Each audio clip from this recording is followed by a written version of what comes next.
우리의 능력이 되시는 하나님을 향하여 기쁘게 노래하며 야곱의 하나님을 향하여 즐거이 소리칠지어다. 실을 읊으며 소구를 치고 아름다운 수금의 비파를 아우를지어다. 초하루와 보름과 우리의 명절에 나팔을 불지어다. 아멘. 자비와 사랑이 충만하신 하나님 아버지, 지난 이래 동안 저희와 동행하시며 사랑과 능력의 손으로 붙들어 주시고 인도하여 주시는 은혜에 감사를 드립니다. 평강과 안식과 신령한 복을 더하여 주시려고 주의를 허락하여 주시고 저희를 예배의 자리로 불러주시니 무한 감사를 드립니다. 형식적으로 드리는 예배가 아니라 성령님의 인도하심을 따라 중심을 드리는 예배가 되게 하여 주옵소서. 육과 거짓으로 드리는 예배가 아니라 영원하신 말씀을 따라 영과 진리로 드리는 예배가 되게 하여 주옵소서. 우리 주 예수님의 이름으로 기원하옵나이다. 아멘. 모두 일어나서 찬송가 38장 찬양합니다.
교독은 44번 시편 100편입니다.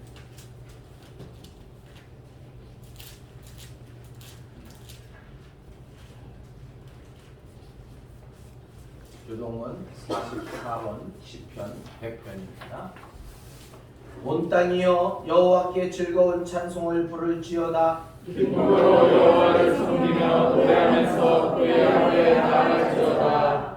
여호와가 우리 하나님이신 줄 너희는 알지어다. 그는 우리를 지으시니요 우리는 그의 것이니 그의 백성이요 그의 기르시는 양이로다. 감사함으로 그의 문에 들어가며 찬송함으로 그의 궁정에 들어가서 그에게 감사하며 그의 이름을 성축할지어다. 여호와는 선하시니 그의 인자심이 영원하고 그의 성실하심이 대대에 이르리로다. 아멘. 사도신경으로 우리의 신앙을 고백하겠습니다. 나는 전능하신 아버지 하나님 천지의 창조주를 믿습니다. 나는 그의 유일하신 아들 우리 주 예수 그리스도를 믿습니다.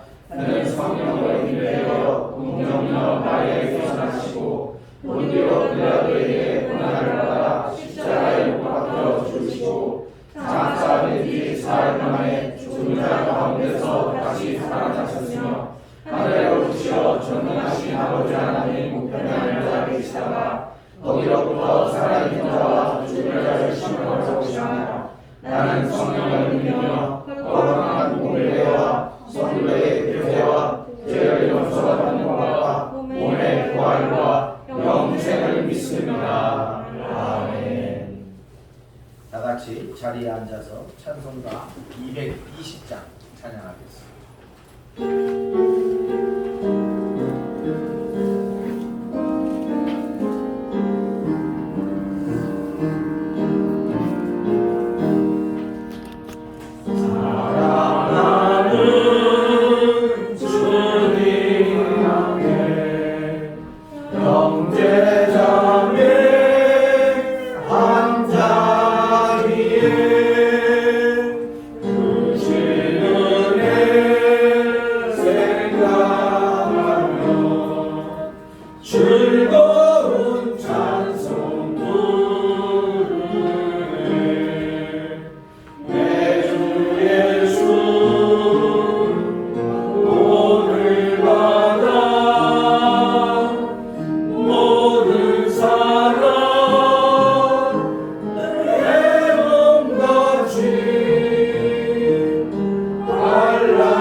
예배를 위해서 최희옥 권사님 기도하겠습니다.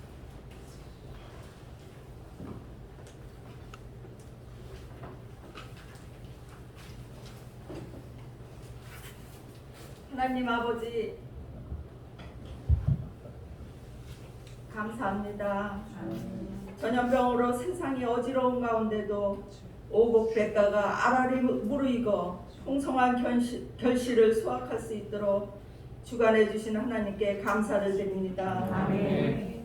비록 코로나 시대에 살고 있지만 때를 따라 부어주시는 성령님의 도우심을 힘입어 불안하고 초조했던 마음을 풍성하고 넉넉한 마음을 갖게 하시는 주님께 감사를 드립니다. 아멘.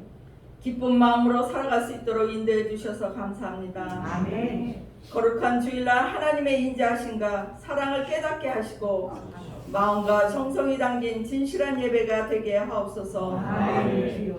갈급한 마음으로 이 자리에 모인 성도들을 기억하여 주셔서 드리는 기도에 응답하여 주시고 아멘. 삶의 열매를 맺는 축복으로 함께하여 주옵소서. 아멘. 주님의 자녀로 성숙한 신앙인이 되어 주님의 보혈을 감당하게 하옵소서. 아멘. 하나님 아버지, 전 국민의 코로나 백신 접종으로 순조롭게 면역이 생기게 하시어 일상생활로부터 온전히 회복되게 하옵소서. 아멘. 어렵고 힘든 때에 세상의 교회들이 하나님이 원하시는 교회로 바로 세워지게 하옵소서. 아멘. 주님의 백성이 된 저희들을 십자가를 든든히 붙잡고 세상으로 힘있게 나가는 자들 되게 하여 주옵소서. 아멘. 오늘도 단위에 세우신 목사님을 통해 하나님의 말씀이 삶의 지표가 되어 이 세상을 살아가는 강한 힘이 되게 하여 주시옵소서. 아멘. 반석교회 아동부에서 장년부까지 하나님의 은혜를 경험하게 하여 주옵시고 아멘. 말씀으로 무장할 수 있도록 인도하여 주시옵소서. 아멘. 주님 안에서 승리하는 삶이 되도록 은혜를 베풀어 주시옵소서. 아멘. 이 모든 말씀을 예수님의 이름으로 기도드렸사옵나이다. 아멘.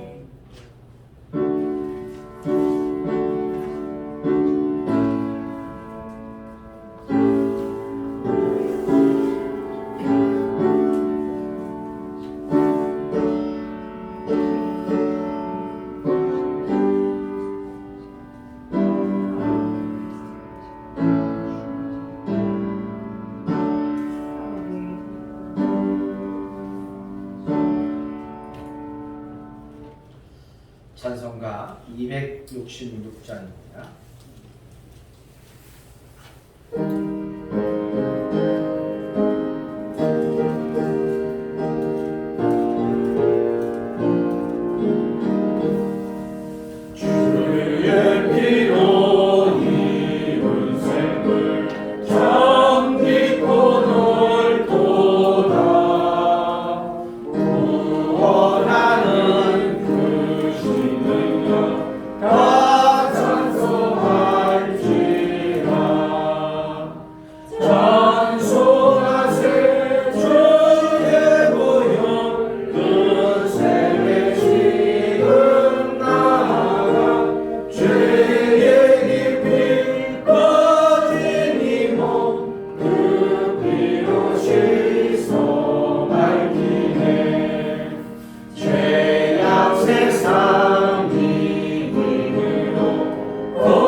오늘 우리에게 주신 하나님의 말씀은 역대상 10장 13절에서 14절 말씀입니다. 구약성서 626쪽입니다. 역대상 10장 13절에서 14절 말씀 같이 한 목소리로 읽겠습니다.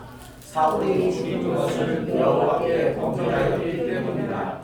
그가 여호와의 말씀을 지키지 아니하고 또 신령한 자에게 가르치기를 청하고 여호와께 묻지 아니하였으므로 여호와 여호와께서 그를 죽이시고 그 나라를 이세의 아들 다윗에게 넘겨주셨더라. 아멘. 기도하겠습니다. 사랑의 하나님 아버지 감사합니다. 거룩한 주일을 맞이하여 우리 하나님 앞에 거룩한 예배자로 서게 하심을 감사합니다. 이 시간 성령께서 각 사람의 심령을 어루만져 주시고 상한 심령과 또 질병으로 고통받은 모든 육체가 하나님의 은혜로 치유되어지게 하여 주시옵소서. 이 시간 성령께서 우리의 심령 가운데 은혜 베풀어 주실 줄 믿사옵고 우리 주 예수님의 이름으로 기도하옵나이다. 아멘. 할렐루야. 한 주간 잘 지내셨습니까? 아멘. 네, 정신없이 살아오셨죠? 아멘. 계속해서 반복되는 삶이지만 아마도 그래도 정신없이 살았을 거라 생각이 됩니다. 어쨌든 반복되어지는 삶이지만 그 속에서 하나님의 은혜, 하나님의 능력, 하나님의 사랑을 날마다 누리시고 살아가는 우리 반석교회 모든 성도들 되어지기를 축원합니다. 아멘. 저는 화요일날 2차 주사를 맞았어요. 이상하게 모르겠어요. 아내는 그렇게 아파하는 것 같지 않은데 저는 너무 몸이 아픈 거예요. 1차 때도 그랬고 2차 때도 그렇고 한 3일 이렇게 3일 정도 지나야 좀 괜찮더라고요. 그래도 어쨌든 간에 잘 무사히 지난 것 같습니다. 2주를 지켜봐야 된다고 하지만 3일 정도 지나면은 별 문제 없는 것 같습니다. 어쨌든 겁내지 마시고 이 주사도 하나님께서 연구 개발시킨 것인데 어쨌든 바이러스 이 예방을 위해서 다 맞으실 수 있기를 바랍니다. 오늘 말씀의 제목은 끝이 좋아야 합니다. 끝이 좋아야 합니다. 인생 마지막이 좋아야 합니다. 이런 말씀. 한마디로 나이가 들어가면 들어갈수록 우리가 더욱더 하나님을 사랑하고 더욱더 하나님을 바라보아야 함을 말씀하고 있는 것입니다. 아멘. 여러분, 인생에서 가장 중요한 것 중 하나가 삶을 어떻게 마무리하는 것이냐입니다. 우리 여기 김순자 원사님, 또 최기봉 원사님, 박연자 원사님, 이 빌랑 원사님 몸이 아파서 못 나오셨는데, 또 김진순 우리 성도님, 그죠? 김진순 성도님 거의 90이 넘으셔서 거의 93인가 4인가 어쨌든 그죠? 인생을 잘 마무리하는 거. 또 나이가 들어가면서 이제 어느 정도 60이 넘어가고 70이 넘어가고 그러면서 내 삶을 마무리해 나가는 거 너무 중요한 것 같아요. 나이 든다라는 것은 대부분 사람들에게 부정적인 의미로 다가옵니다. 여러분 2014년도에 나온 영화 중에 설 명절을 앞두고 때 나왔는데 수상한 그녀라는 영화가 나왔어요. TV에서도 몇 번 이제 명절 때마다 나오는 가족 드라마 코미디예요. 남은희 씨가 84세인데 이 사람이 하도 이제 이 나이 드는 것도 서글픈데 자식들로부터 구박을 받고 나중에는 며느리하고 싸워가지고 이제 어쨌든 며느리가 우울증에 걸리고 막 그러면서 그 우울증의 원인이 시어머니 때문에 그렇더라니까. 근데 시어머니를 어디로 보내라고 그래요? 병원에서? 요양원으로 보내라. 근데 그 사실을 남은희 씨가 알게 된 거예요.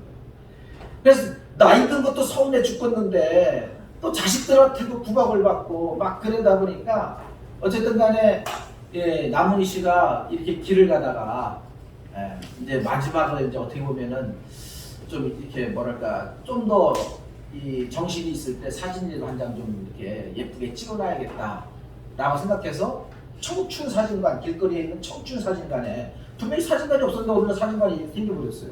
청춘 사진관이라고. 그러니까 거기 들어가서 사진을 찍고 나왔는데 어떻게 됐어요? 남은희 씨가 몇 살이 됐어요? 20살이 됐어요.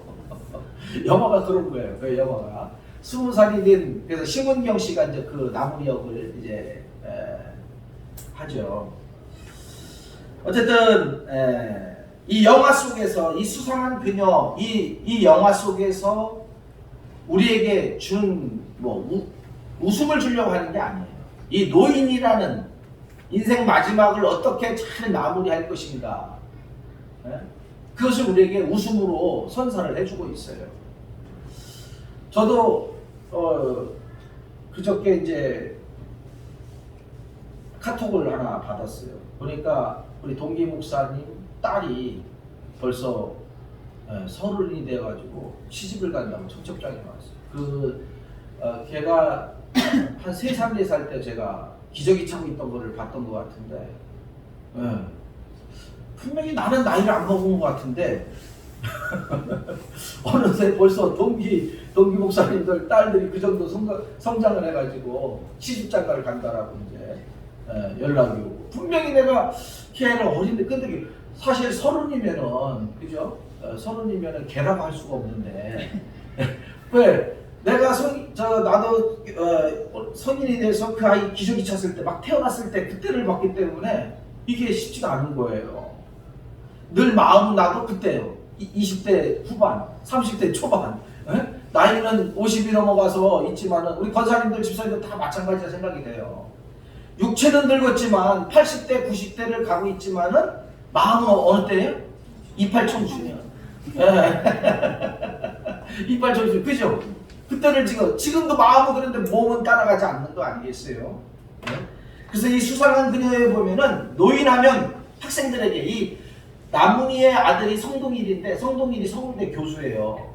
이 서울대 교수인데 강의하면서 노인에 대해서 이제 강의를 하는데, 복지 이제 그 교수였는데, 강의하면서 학생들에게 노인하면 떠오르는 게 뭐냐 그랬더니 주름, 이마에 세월의 그 흔적, 주름. 대학생들이 하는 얘기에 주름이 떠올라요. 노인하면 주름. 그 다음에 검버섯, 그죠? 검버섯. 한 50 정도 되면은 40 후반 정도 가면 검버섯이 조그맣게 이제 생기기 시작하잖아요. 그 다음에 노인하면은 냄새난다. 냄새난다. 노인 옆에 가면 냄새난다. 가기 싫다는 거예요, 노인 옆에. 그래서 손주, 손녀들이 할아버지 집에 가자면 할아버지 할머니가 냄새난다고 안 가요. 실질적으로 그래요. 뻔뻔하다. 또 할아버지 할머니들은 뻔뻔하다는 거예요. 창피한 걸 모른다. 또 할아버지 할머니들은 뭐라 그래요? 나이 드신 분들은 느리다. 느릴 수밖에 없죠. 육체가 쇠하기 때문에 느릴 수밖에 없죠. 그리고 답답하다는 거예요. 말이 안 통한다는 거예요. 노인들에게는 말이 안 통한다는 거예요. 우리 세린이 그 건모도 그래. 나한테 아빠하고 말이 안 통해. 세대체가 느껴지는 거예요 벌써. 아빠하고 말이 안 통한다는 거예요. 아마 여러분들 자녀들도 다 그런 얘기들을 여러분들에게 하면서 아마 커왔을 거예요. 시간이 흘러왔을 거예요. 또 뭐라고 그래요? 눈치 없다고 그래요. 노인들은 눈치가 없다고 그래요. 나이가 들면 눈치가 없어진다고 그래요. 이렇게 부정적인 말만 이 수상한 그녀라는 이 영화에서 이야기를 합니다. 노인하면 어떻게 보면 거추장스러운 어떤 그런 부분을 젊은이들이 가지고 있어요. 그런가 하면 이 영화 속에서 나오니까 그래요. 나는 죽는 것은 무섭지 않는데 늙는 게 무서워. 나는 죽는 것은 겁나지 않는다는 거예요. 근데 나이 들어 늙어가는 게 겁이 난다. 어때요? 우리 권사님들, 집사님들 어떠십니까? 사실 이런 이야기들은 그죠? 흔히 들을 수 있는 이야기들입니다. 이러한 이미지, 노인에 대한, 연세 드신 분들에 대한 이런 부정적인 이미지들을 만들어내는 것들이 대부분이 매체들입니다. 매체들. 그 속에서 노화는 화장품이나 건강식품, 또 약으로서 방어를 해야 된다. 이게 약을 먹게 하고 또 건강식품을 팔아먹기 위한. 그래가지고 어디 약장사 왔다 가면 노인들이 팔팔 모이잖아요. 건강식품 파는 데 가면 노인들이 팔팔 모이잖아요. 이제는 더 나아가서 수술을 해서라도, 성형수술을 해서라도 늙어가는 것을 막아야 된다. 이것은 늙어가는 것, 노화는 공공의 적이다. 이렇게 선전을 해요. 이게 다 상술이죠. 정치적인 것이 다 깔려 있죠. 하지만 노아는 긍정적으로 평가받아야 할 인생의 한 과정임을 기억하시기를 바랍니다. 사울왕의 인생 여정을 보면은 그는 무척이나 화려한 출발을 하였어요. 사울은 명문지파 명문 가정에서 태어났어요. 또 외모 역시 아주 출중했어요. 키가 컸고요. 이 사울은 잘생겼어요. 지금으로 말한다면 멋있어요. 사무엘상 9장 2절에 보면 이렇게 기록하고 있어요. 기스에게 아들이 있으니 그의 이름은 사울이요 준수한 소년이라. 이스라엘 자손 중에 그보다 더 준수한 자가 없고 키는 모든 백성보다 어깨 이만큼 더 컸더라 라고 했어요. 그러니까 웬만한 백성들 키가 여기 온 거예요. 그러니까 키가 얼마나 컸는가를 알 수가 있죠. 또 잘생겼어요. 사울이 이스라엘의 초대왕이 되었을 때 모든 이스라엘 백성들은 크게 기뻐하면서 그가 선한 왕으로 이스라엘을 다스릴 것을, 통치해 줄 것을 바랬습니다. 사울은 집권 초반에는 아주 이상적으로 이스라엘을 잘 통치하였어요. 그러나 시간이 흘러가면 갈수록 하나님의 뜻과는 상반되게 이 나라를 이끌어가게 됩니다. 가장 뛰어난 하나님의 은총을 입고도 이 사울은 하나님의 은혜를 유지하지 못하고 그 말년, 그 노년이 허무와 불신의 허물로 그 삶을 마감하는 것을 우리가 볼 수가 있습니다. 이 시간 무엇이 사울왕으로 하여금 처음 하나님의 부름받은 이 부름받을 당시의 그 믿음은 간 곳 없이 얼룩진 비극의 삶을 살게 하였는지에 대해서 함께 살펴보면서 은혜를 나누고자 합니다. 사울왕은 초기 젊었을 때 하나님의 부르심을 받을 때 그는 하나님의 영으로 충만한 사람이었어요. 그래서 사무엘을 찾아갔을 때 하나님의 영으로 감동받아서 그가 예언도 하잖아요. 사울은 초기 기도의 사람이었어요. 그러나 나이가 들어가면서 이 모든 것들을 잃어버리게 됩니다. 사울왕은 시간이 흘러가면서 하나님께 불순종하게 되는 것을 볼 수가 있습니다. 13절 말씀 같이 한번 읽어볼까요? 13절 말씀입니다. 시작. 사울이 죽은 것은 여호와께 범죄하였기 때문이라. 그가 여호와의 말씀을 지키지 아니하고 또 신격한 자에게 가르치기를 청하고. 사울이 죽은 것은 하나님께 죄를 범했기 때문이라는 거예요. 하나님의 말씀을 지키지 아니했기 때문에 사울이 죽었다라고 말씀하고 있습니다. 한마디로 사울왕의 범죄가 여호와의 말씀을 지키지 않은 것이었음을 말씀하고 있습니다. 하나님의 말씀을 불순종한 것임을 우리에게 지적하고 있는 것입니다. 여러분, 복과 저주는 하나님의 말씀과 밀접한 관계가 있습니다. 신명기 28장에 보면은 하나님의 말씀을 삼가 듣고 행하는 자의 모든 일에는 하나님의 복이 있지만은 말씀을 따라 순종하지 않는 자는 모든 일에 저주가 따른다라고 기록하고 있습니다. 그렇다면 사울왕은 구체적으로 언제 어떠한 상황에서 하나님을 지키지 않았는지, 하나님의 말씀을 지키지 않았는지 살펴보겠습니다.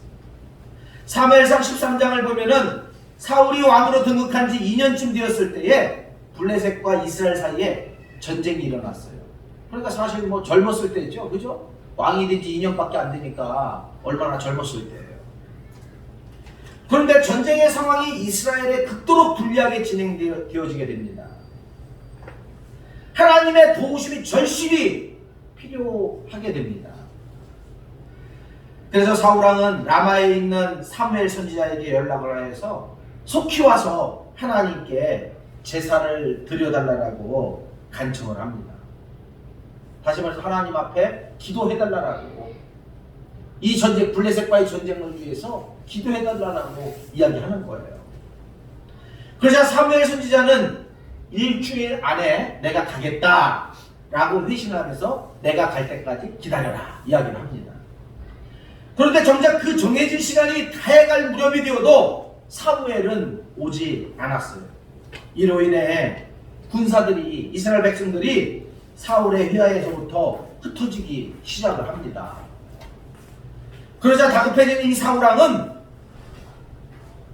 어려움과 불안감을 이겨보자는 궁여지책의 생각으로 그만 제사장만이 드릴 수 있는 제사를 감히 이 사울왕이 직접 제사를 드리게 됩니다.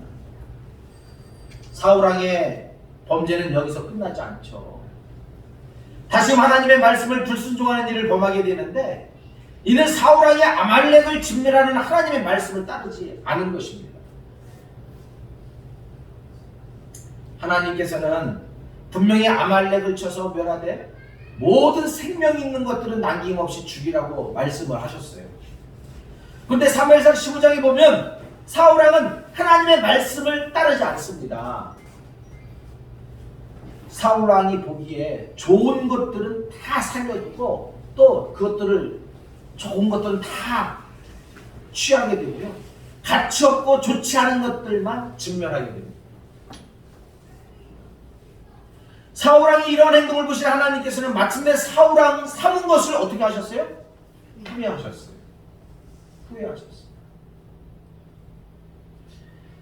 그래서 사무엘상 15장 22절에 보면은 이렇게 말씀해요. 사무엘이 이르되 여호와께서 번제와 다른 제사를 그의 목소리를 청종하는 것을 좋아하신 같이 좋아하시겠나이까.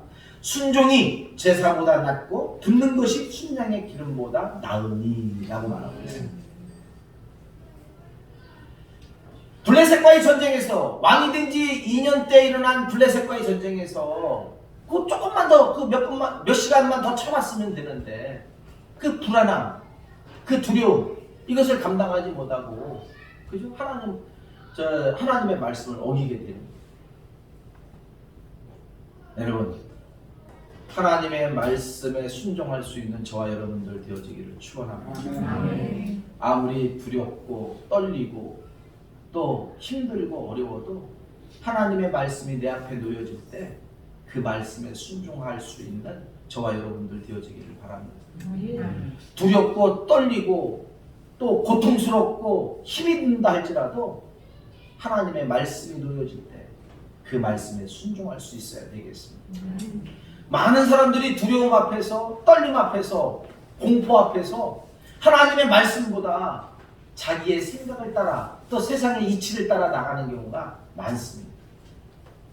여러분, 어떠한 삶의 자리에서든 우리 하나님의 말씀 앞에 늘 순종함으로 하나님의 축복을 누릴 수 있는 저와 여러분들 되어지기를 축원합니다. 두 번째로 사울왕의 실수는 신접한 여인에게 갔다는 거예요. 우리나라 말로 말한다면 무당을 찾아갔다는 거예요. 무당. 아니 하나님의 사람 사울왕이 누가 세웠어요? 하나님께서 세우셨잖아요. 하나님께서 기름 부어 세우셨잖아요. 또 하나님의 영으로 성령 충만했잖아요. 그런데 누구를 찾아가? 무당을 찾아갔어요. 13절 끝부분에 보니까 뭐라고 그랬어요? 네? 신접한 자에게 가르치기를 청하고 있어요. 신접한 자는 점을 치기 위하여 귀신을 불러내거나 귀신을 부림으로써 사후세계와 교통하는 자들을 말하는 거예요.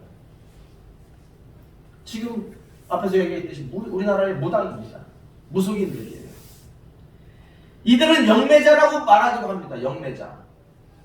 이들은 하나님을 대적하여 사단의 뜻이나 터무니없는 낭설을 퍼뜨려서 이스라엘 신앙 공동체를 분열시키는 자들이기 때문에 성경은 이들에 대한 추종을 엄히 금하고 있어요.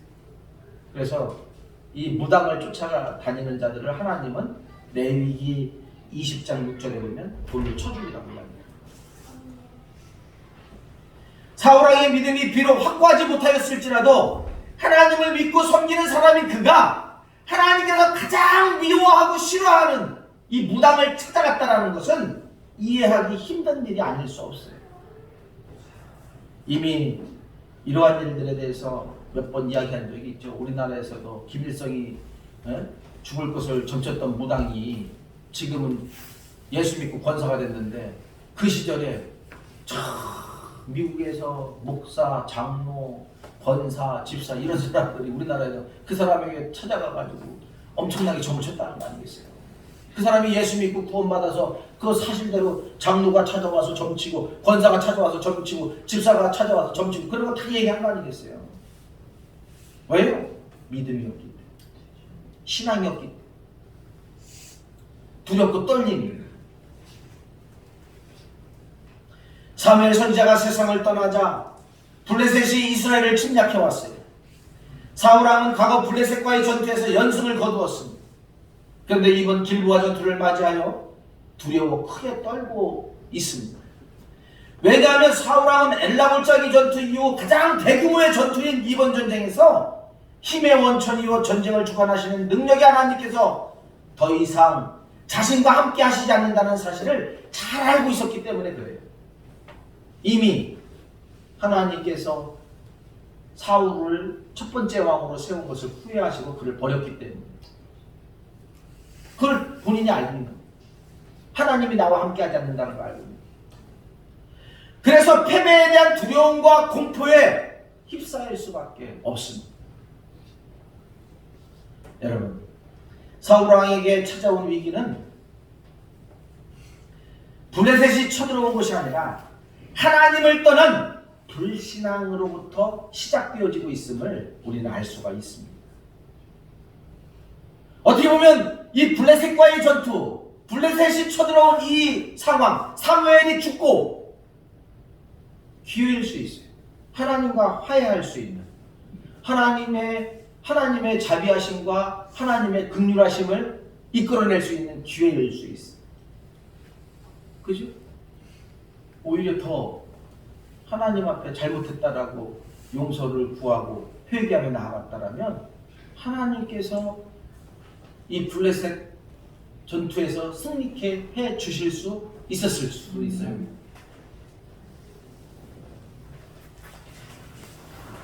그래서 사울왕은 다시 하나님께 물어요. 사무엘상 28장 6절에 보면은 사울이 여호와께 묻자오되 여호와께서 꿈으로도 우림으로도 선지자로도 그에게 대답하지 아니하심으로 라고 이렇게 말하고 있어요. 이미 하나님께서 자신과 함께 하시지 않는다는 사실을 잘 알면서도 여호와를 찾는 사울의 모습은 블레셋 군대로 인한 사울의 두려움과 공포심이 얼마나 큰지를 보여주고 있는 거예요. 꿈과 우림과 선지자는 구약 시대에 있어서 하나님의 뜻을 전해받는 방법이었습니다. 사울왕은 그 어느 것으로도 하나님의 응답을 받지 못했습니다.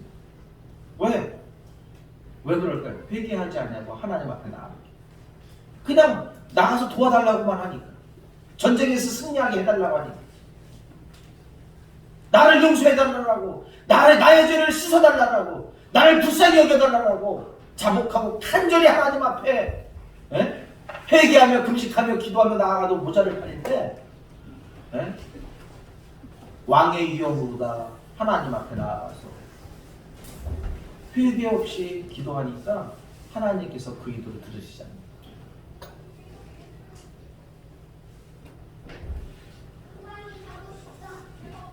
따라서 이러한 사실을 만날 만한 때에, 즉 하나님께서 제공하시는 기회가 지나가기 전에 하나님을 찾아야 한다는 교훈을 우리는 절실히 깨닫게 됩니다.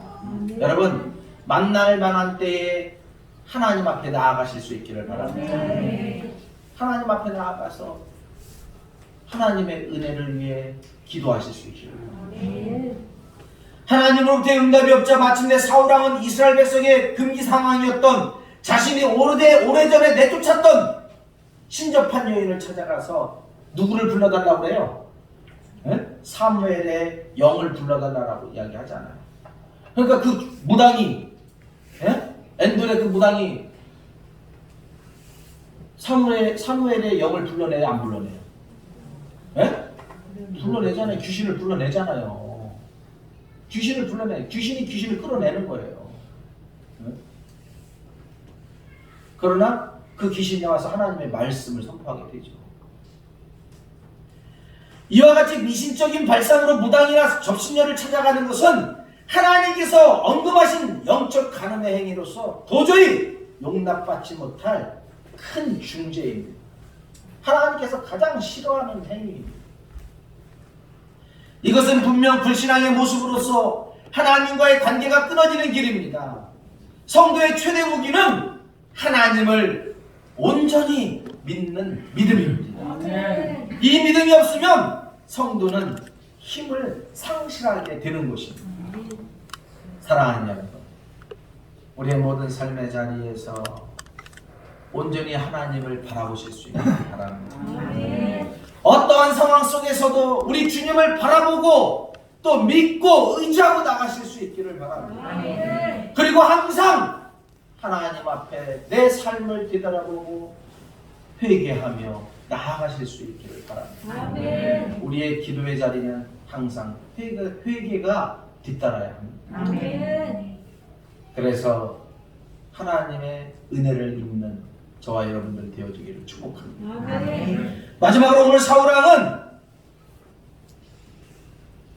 하나님께 묻지 않았어요. 하나님께 기도하지 않았다. 14절 말씀 같이 읽어보겠습니다. 14절이요. 시작. 여호와께 묻지 아니하였으므로 여호와께서 그를 죽이시고 그 나라를 이새의 아들 다윗에게 넘겨주셨더라. 아멘. 그러니까 하나님 앞에 나와서 하나님 앞에 기도하는 모습을 보지만 진심이 아니었다는 거예요. 진실이 아니었다는 거예요. 하나님과의 만남 교통이 없는 거예요. 이는 사울왕이 하나님의 뜻을 알아보려는 일체의 노력을 하지 않았다라는 말입니다. 하나님의 뜻이 무엇인지, 하나님이 원하시는 게 무엇인지 이것을 구하지 않았다라는 거예요. 왜냐하면 사무엘상 28장 6절의 내용을 통해 이미 그가 하나님의 뜻을 알아보려는 노력은 어느 정도 했음을 우리가 볼 수가 있어요. 그렇다면 이 말은 무엇을 뜻하는 것일까요?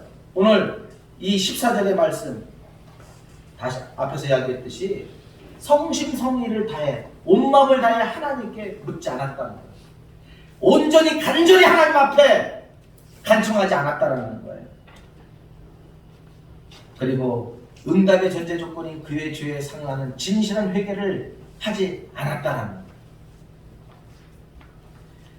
여기서 묻다라는 히브리어 의미는 주의하여 찾다로서 그가 비록 형식적으로는 여호와의 뜻을 구했을지 모르나 전심으로 구하지 아니하였음을 분명하게 말씀해주고 있습니다.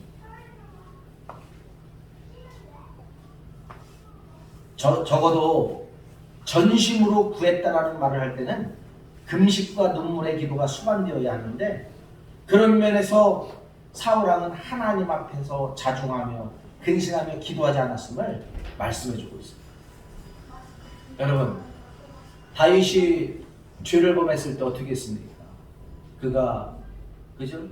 식음을 다 철폐하고 하나님께서 용서해 주시기를, 하나님께서 살려주시기를 기도하잖아요. 사울왕은 기도하지 않음으로 인하여 어떻게 보면 기도를 잃어버렸습니다. 기도하지 않음으로 인하여 어떻게 기도해야 될지 그것을 잃어버렸습니다. 잊어버렸어요. 기도가 사라졌다라는 것, 기도가 없어졌다라는 것은 영적 불이 꺼져버렸다라는 의미입니다. 하나님의 말씀에 대한 외면, 말씀을 전하는 자와의 단절, 기도를 등한시한 사람들이 이러한 것들이 그의 영성을 메말라버리게 하였음에도 그는 그것을 회복하고자 하는 마음을 갖지 않은 채 인간적인 방법으로만 나아간 것입니다. 여러분, 우리는 어떻습니까? 하나님 앞에 하나님의 은혜를 구하면서 나와 하나님과의 관계는 전혀 신경 쓰지 아니하고 오직 내 생각으로만 하나님의 뜻과는 달리 내 생각으로만 하나님 앞에 나아가서 구하고 있지는 않습니까? 혹은 사울처럼 기도하는 방법을 기도하지 않아서 이제는 하나님과의 관계 속에서 기도하는 방법을 잊어버리지는 않았습니까? 결국 이러한 일로 인해서 사울의 가문은 무너지고 하나님께서는 이스라엘을 다윗에게 돌리게 됨을 볼 수가 있습니다. 하나님께서는 성도들의 신앙과 기대를 저버리신 적이 없으시며 하나님만 바라보는 성도들의 눈물 어린 기도를 멸시한 적이 없으십니다. 사랑하는 여러분, 사울왕은 블레셋 군대의 저격병에 화살에 맞아 중상을 입었으나 아무도 도와주는 사람이 없었습니다. 사울왕은 마지막 남은 힘을 모아 자신의 칼에 몸을 얹어 자결하였습니다. 블레셋 사람들은 사울왕의 시신을 발견하고는 즉시 그 머리를 베고 갑옷을 벗겨서 사방에 보내고 시체는 성벽에 못 박았습니다. 사울이 왕이 된 것은 그의 어떠함 때문에 의한 것이 아니라 만왕의 왕이신 하나님의 절대적인 주권 아래서 하나님의 은혜 아래 그가 왕이 될 수 있었던 것입니다. 이스라엘의 영원한 왕은 전능하신 여호와 하나님 한 분뿐이며 사울은 그 하나님의 대행자에 불과했습니다. 그러므로 사울은 하나님이 그에게 주신 왕권으로 하나님을 영화롭게 하고 국가를 부흥시키고 그에게 닥치는 모든 위기를 하나님을 의지하여 풀어나감으로써 하나님께 영광을 돌리는 기회를 언제나 만들어야 했습니다.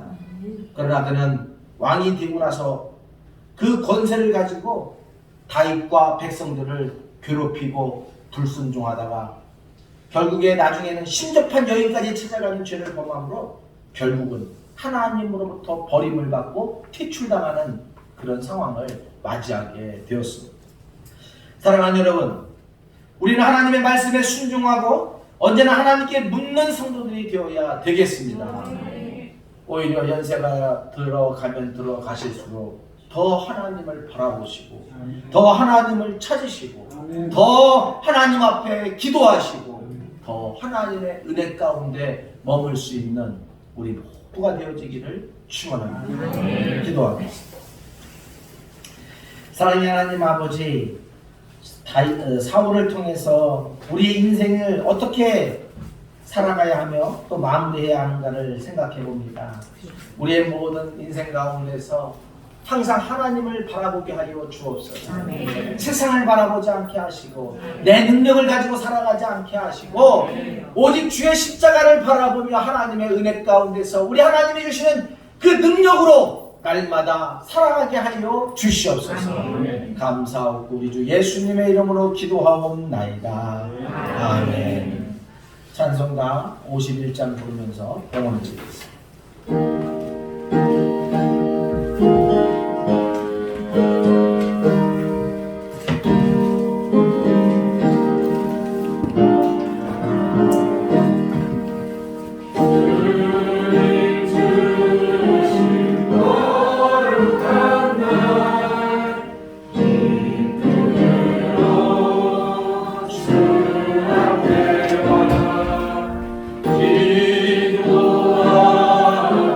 기도하고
하나님 감사합니다. 오늘 거룩한 주일 우리 하나님 앞에 기쁨으로 나가게 하시니 감사합니다. 우리 사랑하는 성도들 인생을 살아가면서 언제나 주님을 바라보게 하시고 정말 특별히 연세 드신 우리 권사님들 집사님들 마지막을 잘 마무리해 갈 수 있는 우리 주님을 바라보며 더욱더 기도하며 더욱더 말씀에 순종하며 우리 하나님의 나라를 소망하며 살아갈 수 있는 우리 성도들 되어지게 하여 주시옵소서. 하나님 이 시간 귀한 예물 올려드립니다.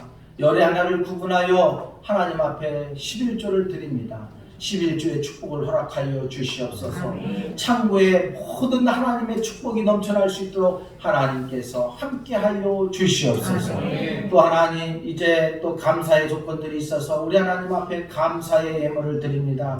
귀한 생명 하나님께서 귀한 손주를 허락하셔서 또 이렇게 감사의 예물을 드리는 손길이 있습니다. 그리고 하나님 또한 또 여러 가지 기도의 제목을 가지고 감사한 인사 우리 하나님 앞에 올려드리는 감사의 예물이 있습니다. 또 내경색을 앓는 아들을 위해서 또 언어장애를 회복하게 해달라는 마음으로 주님 앞에 드리는 감사의 예물이 있습니다. 하나님 온전히 주께서 함께하여 주시기를 원합니다. 하나님께서 치료하여 주시기를 원합니다. 하나님 또한 연약한 부분을 놓고 주님 앞에 온전히 사명을 감당하며 하나님의 은혜를 흘려보내기를 원하며 기도하는 또 감사의 예물이 있습니다. 주께서 함께하여 주시고 언제나 하나님의 은혜를 흘려보낼 수 있는 우리 성도들 되어지게 하여 주시옵소서. 하나님 또 장학헌금으로 건축헌금으로 선교헌금으로 그리고 또 기타 예물로 우리 하나님 앞에 귀한 예물을 올려드립니다. 이 모든 예물을 흠양하여 주시옵소서. 우리 사랑하는 성도들 힘들고 어려운 이 위기 속에서 힘들지 않게 하여 주시고 저들에게 물질의 축복을 허락하심으로 말미암아 하나님의 은혜가 가정 안에서 삶의 자리에서 넘쳐나게 하여 주옵소서. 감사하고 우리 주 예수님의 이름으로 기도하옵나이다. 아멘.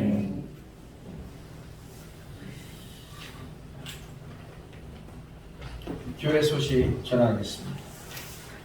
주보를 참고하시고요. 충청도회가 10월 19일 강석교에서 있습니다. 또 10월 31일은 추수감사절로 지킵니다. 그리고 다니엘 기도회 11월 1일부터 21일까지 있습니다. 기도로 준비하시고 또 시간을 미리미리 빼놓으시고 은혜 받는 그런 귀한 시간이 됐으면 좋겠습니다. 벌써 우리가 다니엘 기도회 한 4년 정도 되나요? 그죠? 1차, 2차는 정말 은혜를 많이 받기 위해서 열심히 들어오셨는데 작년에는 극히 좀 이렇게 좀 뭐라 모르겠어요. 이게 다람쥐 쳇바퀴 돌듯이 돌아가서 그런지 모르겠지만 조금 참여율이 저조했습니다. 올해는 좀 더 우리가 적극적으로 다시 한번 하나님의 은혜를 구하고 또 하나님의 사랑을 받을 수 있고 또 하나님의 이 능력을 흘려보낼 수 있는 귀한 그런 다니엘 기도의 시간이 되었으면 좋겠습니다. 우리 이금래 권사님께서 흥국떡집을 개업을 하셨잖아요. 이미 이제 한 달 정도가 지났는데 우리 교회 식구들과 떡을 나누기 위해서 뒤에 떡을 해 오셨습니다. 그래서 나가실 때 떡을 하나씩 받으셔서 가셔서 맛있게 드실 수 있도록 그렇게 해주시기 바랍니다.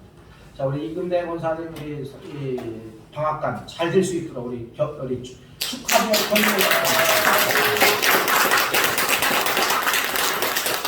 그리고 이제 하람이하고 우리 이세별 우리 성도 또 우리 창수 집사님 최혁 권사님의 아들 며느리잖아요. 우리 그저께 또 손주를 봤습니다. 너무 예쁘더라고요. 이렇게 보니까 우리 축하의 박수 한번. 생각날 때마다 여러분 기도 많이 해주세요. 건강하게 잘 자라날 수 있도록 기도해 주시기를 바랍니다. 네, 다른 광고는 첨부해 주시고요. 좌우 앞뒤로 인사하겠습니다. 사랑합니다. 축복합니다. 일어나시기를 바라고 한 주간 승리하십시오. 자, 620장 우리 찬송가 2절 620장 2절 찬송 부르고서 축도로 예배를 마치겠습니다.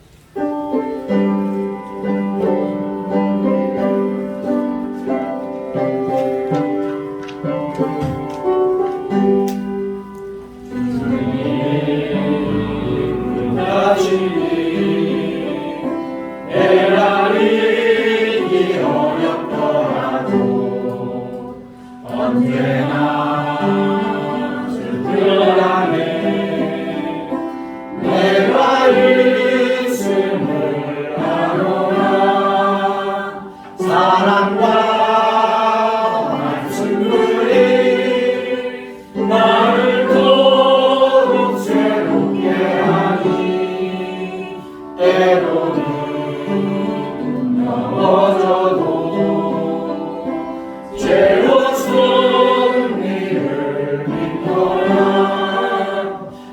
믿음도 없애며 주가 지켜주신다. 어둠 밤에도 주의 밝은 내림도 알려주신다.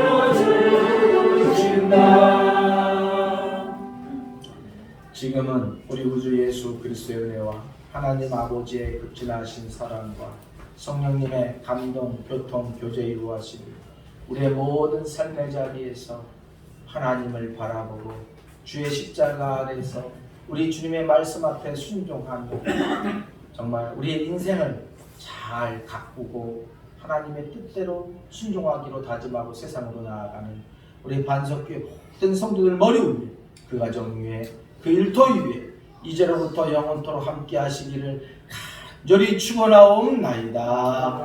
아멘.